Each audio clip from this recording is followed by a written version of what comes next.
Supreme কোর্টের ইতিহাসের এই ৭০-৭৫ বছরের ইতিহাসে এই প্রথম তারা একটি নিরপেক্ষ নির্বাচন না করে একদলীয় নির্বাচন করছে। আমি মনে করি যে অবস্থায় তারা চলে গেছে, নির্বাচন করে বারের সদস্যদের কোটি কোটি টাকা নষ্ট না করে, লক্ষ লক্ষ টাকা নষ্ট না করে তারা নিজেদের নাম ঘোষণা করে দিলেই পারে, যেহেতু তারা এখন ক্ষমতায় আছে। যা কিছু ঘটছে এখন সব অবৈধ ঘটছে, অনৈতিক ঘটছে, যেটা আশা করা যায় না।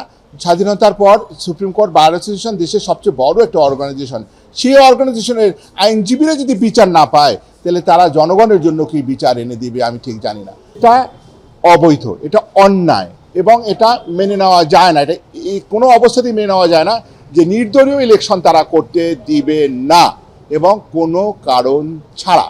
এবার যদি আমাকে ইলেকশন করতে দেয়া হতো, আমি খ্রিস্টান কমিউনিটি থেকে এবার আমি একজন প্রার্থী হতাম প্রথম, যে কিনা সুপ্রিম কোর্ট বার ইলেকশনে এবার প্রথমবারের মতো নমিনেশন চেয়েছে। এখন আমাকে এবার করতে দেয়া হলো না। I would have been the first candidate from the Christian community. যখন আমাকে এটা দেয়া হলো না, তখন কি আমরা আসলেই বলতে পারি যে আমাদের দেশ একটা অসাম্প্রদায়িক দেশ, যেখানে আমরা লয়াররা আমাদের নিজেদের উপর জাস্টিস প্রোভাইড করতে পারছি না? সেখানে কি আমরা বলতে পারি যে আমরা সোসাইটিকে একটা সুপ্রিম কোর্ট, এটা highest court of the country, সেখানে কি আমরা বলতে পারি যে এখানে আমরা অন্যদেরকে, আমরা সোসাইটি অ্যাট লার্জকে আমরা জাস্টিস প্রোভাইড করতে পারবো? এটা আপনাদের কাছে আমার প্রশ্ন। আমি সহ আমার আরও অনেক সহকর্মী বৃন্দের মনোনয়নপত্র কোনো কারণ ছাড়াই অবৈধ ঘোষণা করা হয়েছে এবং আমাদেরকে প্রপার কারণটাও জানানো হয়নি। কারণ হিসেবে যেটা উল্লেখ করা হয়েছে যে আমরা যারা মুক্তিযুদ্ধের সপক্ষে শক্তি বা যারা মুক্তিযুদ্ধকে ওন করি, তারা হচ্ছে মনোনয়নপত্র দাখিল করার জন্য উপযুক্ত নয়। কিন্তু আমরা এখানে বলতে চাই এটা একটা পেশাজীবী সংগঠনের নির্বাচন এবং আমাদের আইনজীবী সমিতি সেটা আমাদের বারের সদস্যদের টাকায় পরিচালিত হয়। আমাদের যে নির্বাচন হবে সেই নির্বাচনটাও আমাদের নিজেদের টাকায় পরিচালিত হবে। সুতরাং যে একটা অরাজনৈতিক এবং পেশাজীবী সংগঠনের নির্বাচনে শুধুমাত্র রাজনীতির একটা ফেক দোহাই দিয়ে আমাদেরকে নির্বাচন থেকে বিরত রাখা, এটা আসলে খুবই অন্যায়।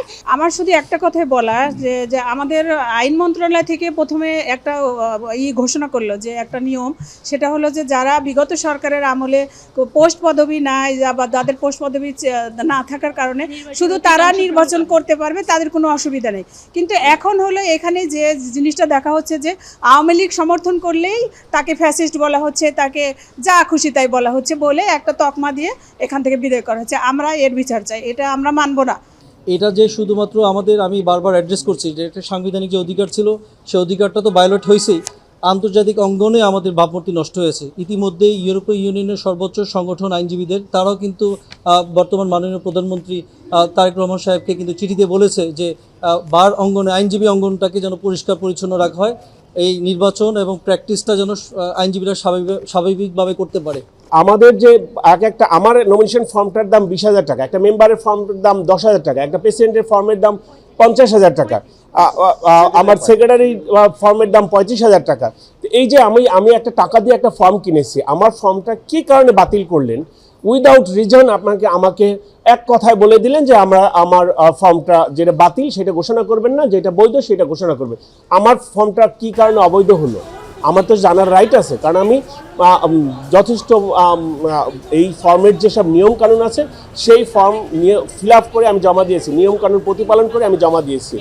আমি আমার যেই ফর্মের যেসব ক্রাইটেরিয়াগুলো আছে, যেমন প্রস্তাবক, সমর্থক, তাদের যদি কোনো ডিসপিউট থাকে তাহলে আমার ফর্মটা বাতিল হতে পারে, বা আমি যদি ইরেগুলার মেম্বার হই বা আমার কোনো ডিসপিউট থাকে তাহলে বাতিল হতে পারে।